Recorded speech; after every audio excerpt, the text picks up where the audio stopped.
I am so going to try to make this match quick as possible. If not, I'm just going to try to go for kills in this match. I'm not really feeling well. I swear to God, man, the quarantine Wraith skin is like the best skin in the whole entire game, in my opinion. Doesn't matter if you're sweaty or not. It's just a cool looking skin, all white and shit. But man, damn, look at my team. Oh well. These guys look like real experienced champion squad. They look like a sweaty ass Lola, if that's even possible. But I feel like solo queuing nowadays is bad. You gotta play with a familiar team or mostly with your friends. Like that's exactly how I feel, you know? Like I only have me and Frog to play Apex with and we mostly do duos. Looking for a third, but I'm not really looking for a third. I'm slowly coming back into Apex and I don't really want to do as much as I used to when it comes to Apex. I'm trying to take my time with this as best as I can. Uh, and I just feel like the loophole in Apex is a little broken, especially once you get to World's Edge, I think it's what it's called. When you get to World's Edge, I feel like the loophole is a little bit broken because it's basically get there first and you got the better loot. But that's just my opinion. And shit.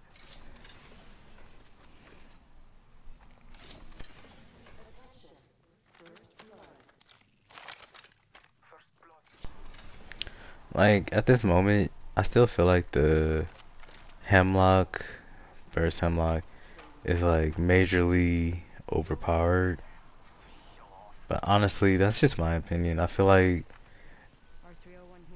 the Hemlock low key is like overpowered depending on who uses it. You know, if you have an experienced player with the Hemlock, then that experienced player is going to drop off multiple squads by itself using nothing but the Hemlock.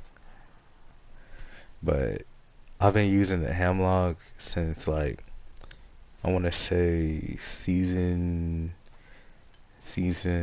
5 and it's just been my go-to weapon. Why the fuck is the Octane not picking up shields? Like picking up a shield like we passed by 2 or 3 shields and he's still not haven't picked it up. Like what the hell? Oh well, I guess that's how you explain. Uh, but yeah, speaking of the Hemlock, I feel like no matter what they do, the Hemlock is still gonna be like the go-to weapon for tryhards, sweats, and people that's just looking for a good overpowered gun. Because no matter what respawn does, the Hemlock stays overpowered.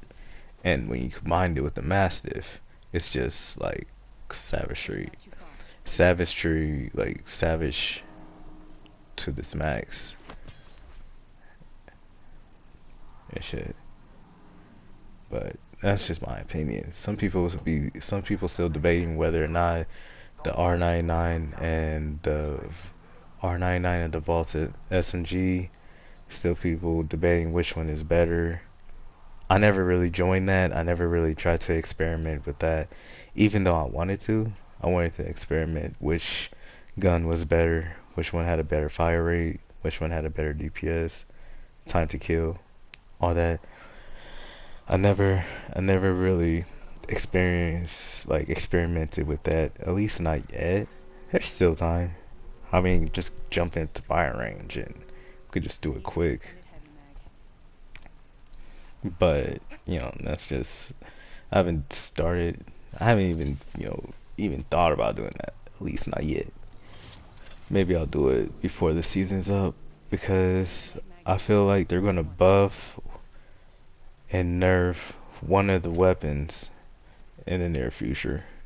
The Volt. or the R99. I feel like one of them is gonna be buffed, but I'm totally not sure about that. And if one of them is gonna be buffed for the near future, I hope the R99 will be buffed. I mean, will be nerfed because I feel like it's like too overpowered. That's just like my opinion, truth be told. But I swear the crafting machines in Apex now are so useful. Like you could be down to at least 5 squads, one circle left, and you're in the area all by yourself, and you need nothing but med kits or shield batteries. And you could just craft that as long as you got the crafting material. Like I find it super useful. Like I fucking love it. Like you could craft either ammo or you could reduce the damage needed for your weapons, stuff like that. I feel like it's super useful, and I feel like I feel like people should make more crafting videos, or Apex should keep up to date on what comes through the crafting on the daily craft drops or whatever it's called, because I feel like if they allow us to, like, okay, since Apex this season is more of a sniper rest type of season where snipers are more heavily used during the season. I feel like if they're going to have like a daily replicator type of thing, they should have it centered around like mostly the, what's it called, the longbow sniper, because the longbow sniper requires more add-ons than the triple take or the sentinel. And the charge rifle, I have not seen people use a charge rifle at the beginning of the season. I mean, I've seen people use it, but not as much as people used to use it. I feel like people have been using the triple take and the longbow more, and the sentinel is a close last. Like when it comes to me and the sentinel, I only pick it up if it's like a high rarity type of weapon, when it's like, the full legendary sentinel. But when it comes to, if I have to choose a sniper, it has to be the longbow. Has to be. That's my baby right there. And when it comes to the triple take, I feel like the only people that uses a damn triple take, mostly it's the people that mostly wants to troll you. Triple take belongs to trollers. It doesn't belong to tryhards. Doesn't belong to any type of sweats, because it's, it's just a troll. That shit. But what the?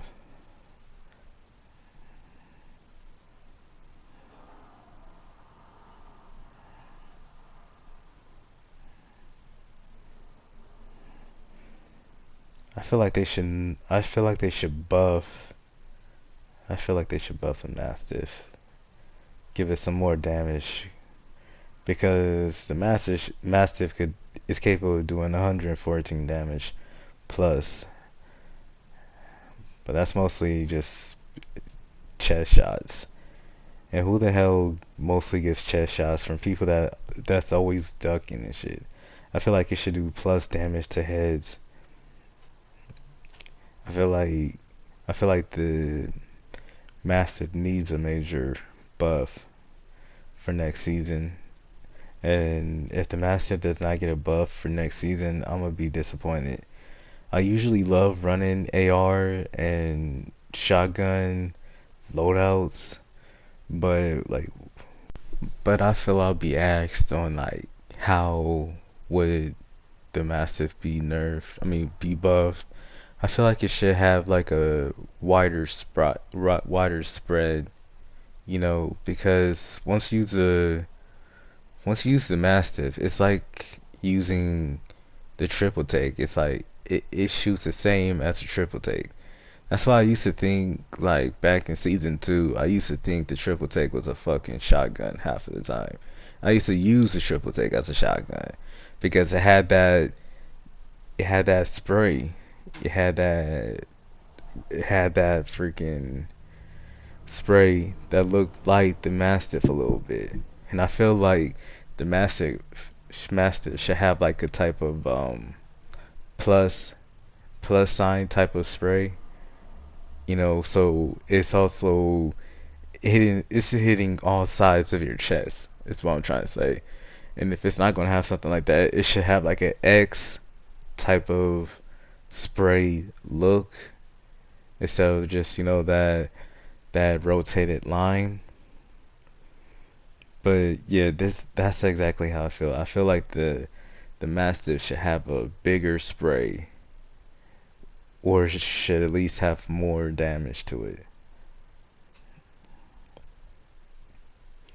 And the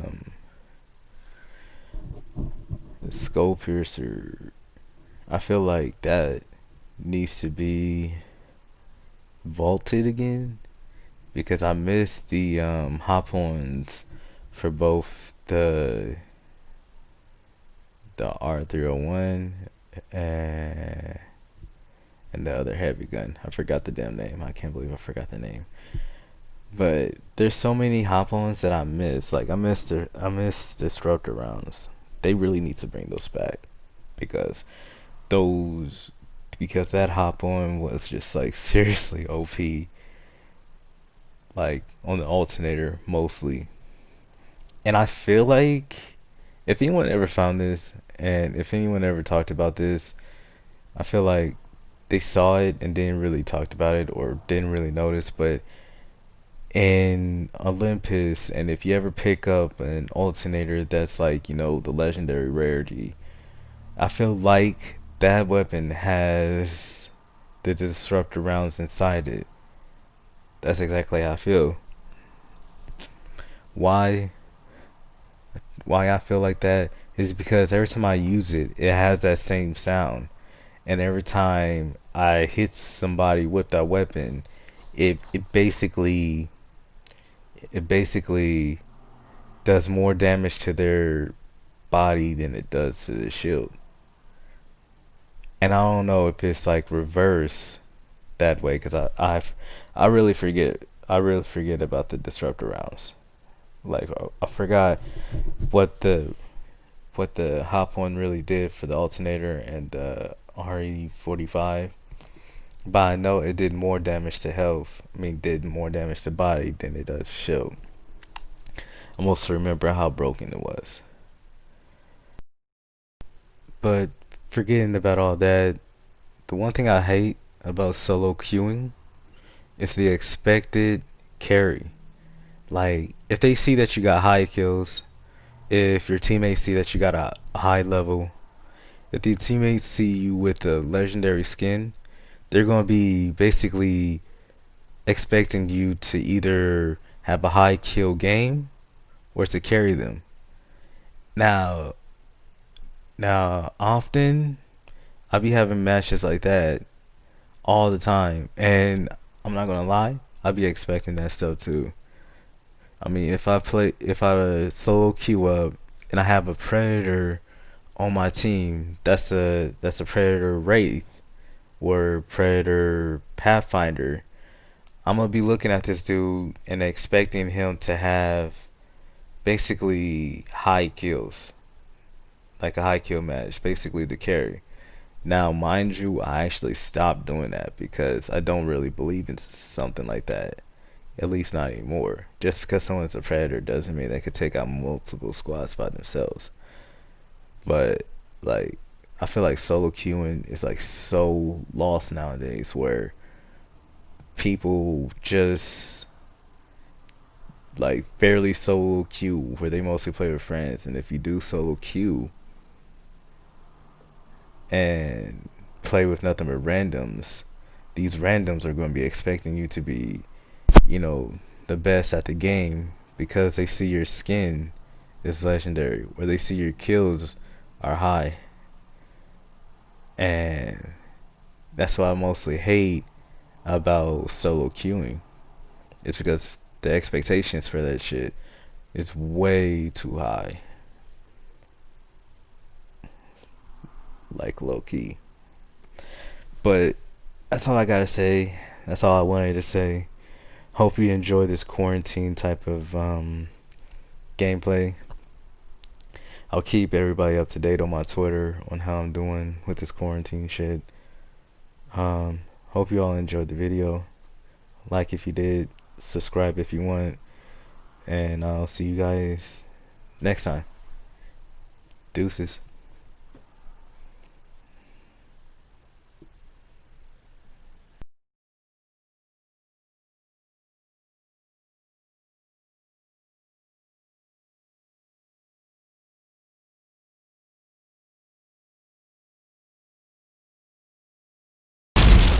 This is where it ends.